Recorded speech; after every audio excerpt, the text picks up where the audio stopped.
No, I've gotten a bunch of hand drill coal. Okay. Just not with a fireboard that I've gleaned from the environment around me. Right. So Brian and I talked, and what we're going to do, you can see I have, this is made from black locust. It's just a little stem. I'll use that for my hearth board. And most of you guys, if you're familiar with hand drill, you're familiar with what that is. So I have that started. I'm not going to go into detail about that. You can study that a little bit. It's easy to make. I have some jute twine that Brian had. I'll use that for tinder bundle. But I did collect yesterday some weed heads with this real fine dried up stuff. It's been in my pocket since yesterday, so it's good and dry. And we're just going to put that right in the middle of this bird nest. That's where my ember will go, right inside there, and then I'll fold it and I'll blow it into life, and hopefully that works. And as with all fire starting techniques and trials, that's what they are. They're trials. So it may or may not work, but we're going to give it a shot today. We'll see how we do. So this is the spindle that Brian had. We're going to use this. I give it about a B as far as spindles, just because it's got a little wobble to it, but it's not bad. The length on it is correct, and it's Mullen, so good choice of material. Just got a little wobble to it and stuff, but a B is very much a passing grade. There's no reason this cannot make an ember. So the first thing to do is take your hearth board, and we're going to spin and just kind of get it really rounded out. It's called a burn-in. That's the technical name, I guess, for it. But we're going to do a burn-in real quick. Before I jump into that, there's a 3-step process that I try to encourage people to use. It has to do with whenever you're actually working the spindle. The first step is floating. So the float technique is something you got to learn, and I'll show it to you. The second thing is a burn down and float up. So that's stage 2. So that's whenever you push down real hard and you drive your hands down this stem with pressure, and then you just use the float method to come back up the stem, and you repeat. The third stage is just all about pressure and heat. You're just going to burn it down, move your hands up, burn it down, move your hands up, burn it down. This is where you're going to sweat. And again, if you don't sweat, you're not doing this right. It should be a little painful and a little difficult. That's part of the enjoyment. 3 stages though. First, before we get into that, we're just going to do a burn-in. You probably can't tell in the film, but that's my boot. I'm using my boot to hold this down real sturdy. You don't want this thing to wobble at all. No exception, no wobble. Find a spot, and I'm just floating.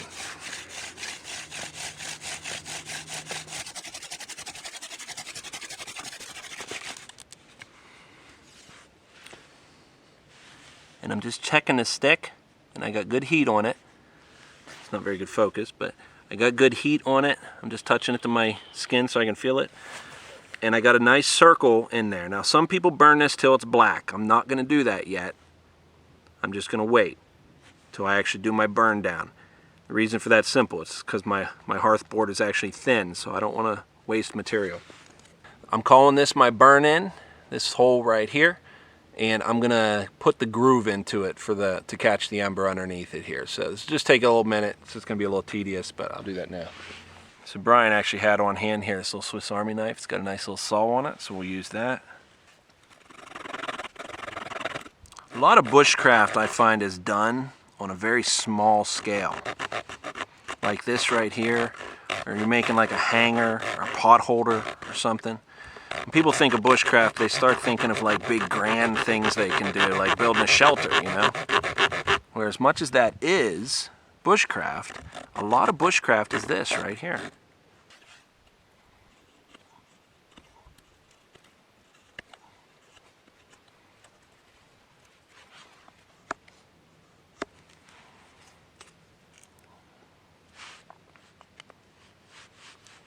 Alright, so I think I'm happy with that.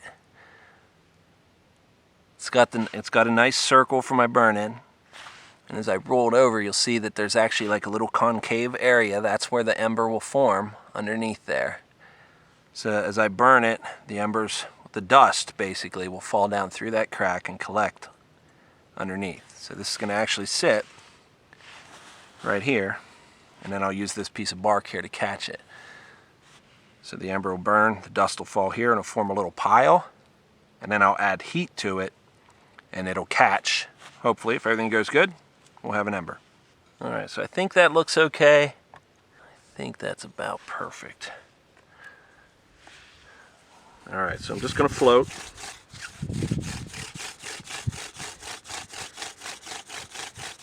It's helpful if you can put some something sticky on your hands too, like pine sap would work. But if nothing else, you can just breathe onto your hands and a little bit of condensation that gets on there. Or if you're really fortunate like me, you have slightly sweaty hands. And the sweat actually helps with grip. So I'm just floating. And I essentially try to do the float method until I see smoke. The moment I see smoke, I know I've got the heat that I'm looking for. And at that point, I want to advance to like a stage 2 that I was explaining, where you do the grind down and the float up. But so right now, I'm just looking for heat to be generated. So I'm just floating until I get some heat.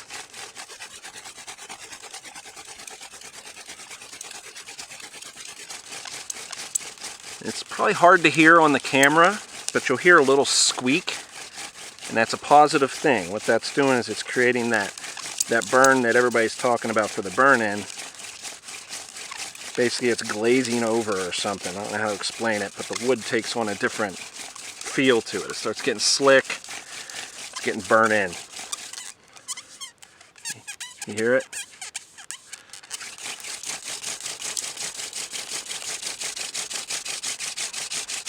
And there's my smoke. I'll even let you see that. There's a little bit of dust forming, and there's good heat there, so my smoke just started to form. So at that point, I want to bring it up to smoke. Do you see the smoke? Can you make it out? Brian, can you see it? Oh yeah, I can see it. So we're getting good dust and good smoke, and you should start to see dust form down in the bottom down here. But honestly, I'm not crazy about that because it's not a... Yeah, I'd widen it just the groove just isn't quite wide enough. You can see the dust is forming around the outside of it, and it's not falling down through. Yeah, it's clogged right there. If you flip it over, you'll see it's just clogged. Yep, it's clogged. That's exactly right.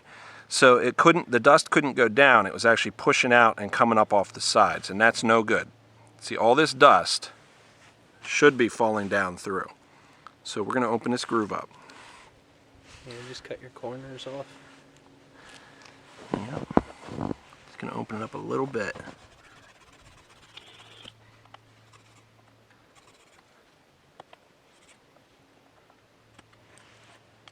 So let's try that. Now in the process of doing that, I made sure that I didn't disturb this ash right here. So I do have a little bit built up already. Got a good burn in. We definitely had some heat. We're in good shape. So let's get back on it.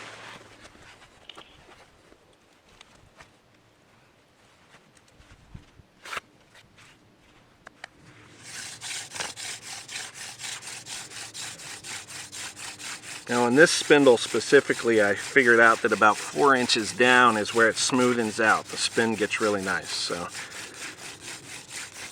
about 4 inches down and my hands start to just ride really smoothly on it. So that's where I'll do my float at. That's where I'll come back to whenever it's time to do float. Once again, we're going to smoke. And there it is. I like to hold the smoke for just a few seconds, make sure the ash is building up the way I like. And it does look like the ash is falling down nice now. So we got smoke, we're going to grind down and then float up.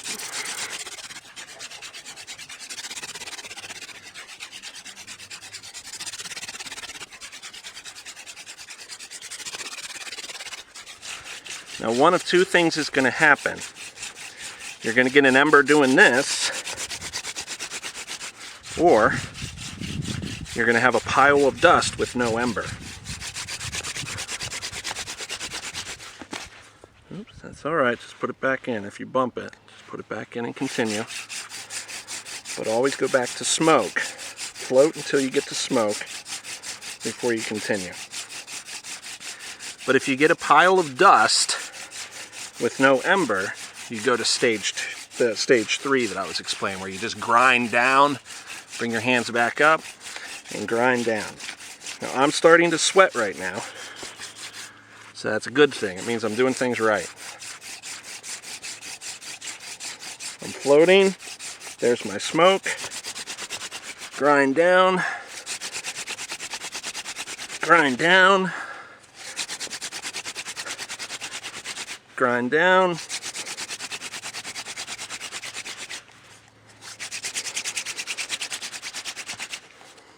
think you might have it. I believe we have an ember.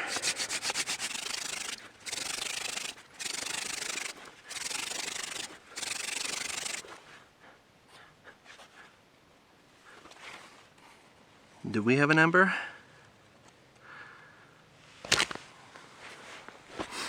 I do not think that's an ember. No. It's right to it, but not Yeah, quite. close. Right to it, but not quite. Let me rest my arms and my cramped foot. So Brian and I were just discussing, I haven't moved since the last cut. This dust that I have formed here is already a win, because you could spark that with a ferro rod and that will turn into an ember. But we're trying to create that ember through friction. But if you add something like a spark, if you have a ferro rod or even flint and steel, throw a spark into that dust there and you'll generate an ember from it. So we're already halfway there. Now I'm going to get back on this. It's completely cold right now, so I'm kind of starting over as far as heat from scratch. So I'm going to put this in. I'm going to bring it to, I'm just going to float, bring it to smoke, and then I'm going to continue on here. We'll see if we can get this lit using friction now, because that's what we like to see. That's our favorite, huh?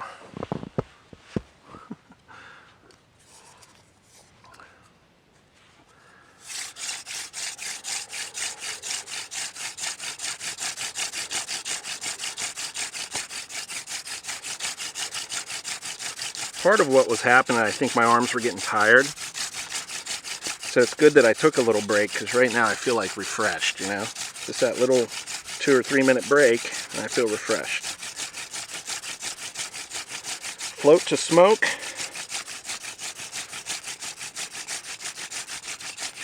And then I'll go right into stage 3 where I just grind down, because I don't need to build up any of the dust. So I'm just floating to smoke. Where's my smoke at?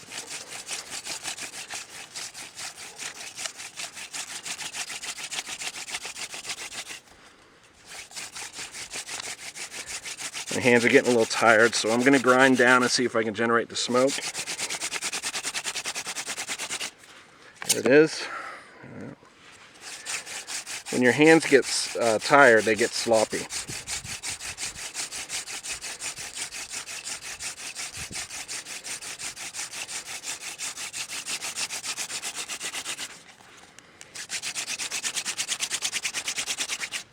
So I'm just grinding.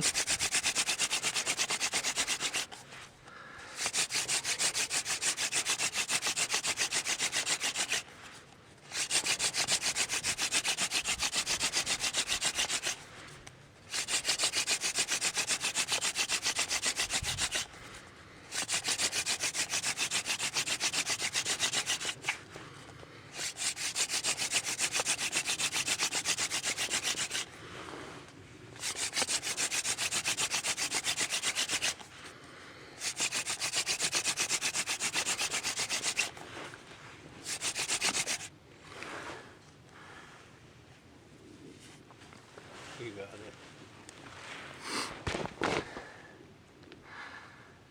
So right now in this point, I do have an ember, and in the excitement of that, it's easy to run away from yourself and start grabbing the bird nest, and what you can do is you can actually hurt yourself, because you need to give this ember time to build. It gets bigger the longer you let it sit. So let it sit, let it come to life. Catch your breath like I'm doing. and put your bird nest together.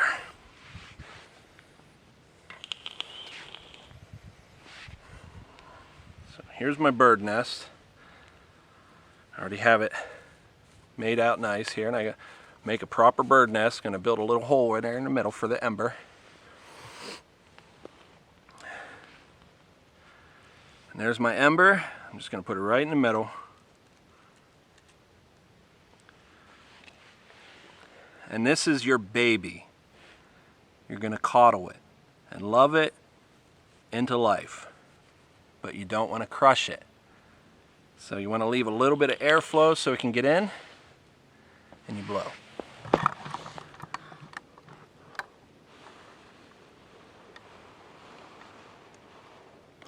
All right, it's a very healthy ember. We did good.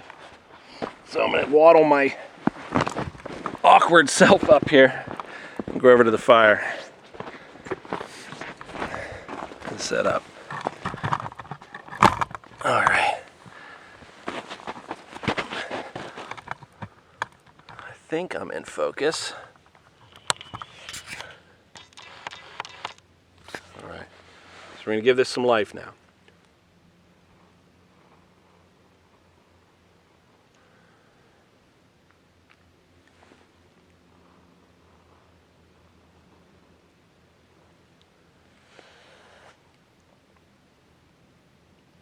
So what's happening now is I'm blowing heat onto the ember and it's igniting all the stuff around it. So the ember is essentially getting bigger now. And it's okay. Again, this isn't a rush thing. You just want to nurse it into life.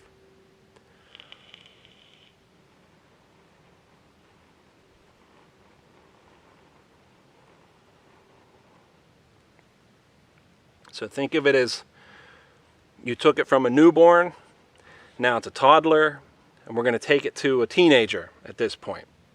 And you know how teenagers are full of fire? That's where we're at.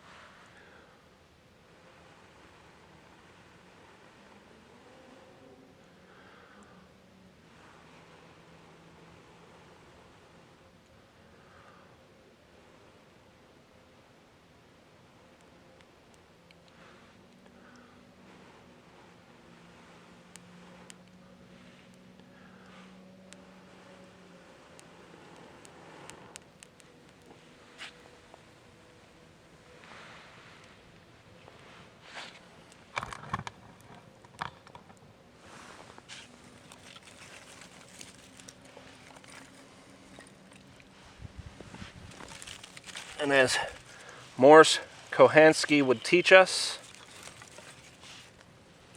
throw a bunch of kindling on it. Brian's channel is going to be linked in the description below. Thank you for the support on my channel, but of course, go to Brian's channel, show him some love. He does this stuff much more than me. You guys know that I'm more about travel than I am about making fires, but that's my party trick. That's called hand drill friction fire. Great job, Randall. You made it look easy. You like my 3-step? Yeah, I like the way you laid it out. Makes sense, right? Yeah. If that's the first time you ever saw friction fire, make sure you hit the like button and say something in the comments. And let me just be the first one to welcome you to your new love of bushcraft.